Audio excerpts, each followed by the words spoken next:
இன்னைக்கு அண்டர் கிரவுண்டில் ஓடிட்டு இருக்க ஒரு மேட்டர். ஒரு 3 மாசத்துக்கு முன்னால ஒரு ஆடியோ ஃபங்க்ஷன், அதில் ஒரு ஹீரோ, அந்த படத்து ஹீரோ வந்திருந்தார். அழகாக இருப்பார், தெலுங்குலையும் ஹீரோ பண்றார்.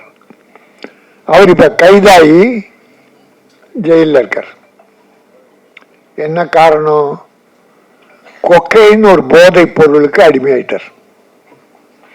எனக்கு ரொம்ப வேண்டிய தம்பி, என் தம்பி சாமிநாத மாதிரி.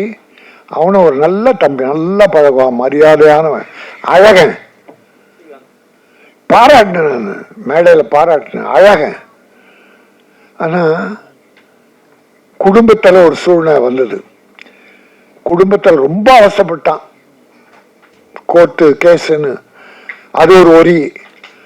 அது போக படங்கள் இல்லாம போயிடுச்சு. இப்ப நம்ம ஆளுங்க நடிகர்களோ இல்ல ப்ரொடியூசர் எப்படி இப்படி அடிமையாகிறாங்கன்றதுக்காக உதாரணத்துக்கு சொல்றேனே தவிர நான் யாரையும் குறை சொல்லல.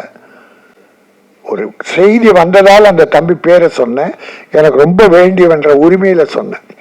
இப்படி நிறைய பேர் இருக்காங்க. நிறைய குடும்பம் கெட்டு போயிருக்கு.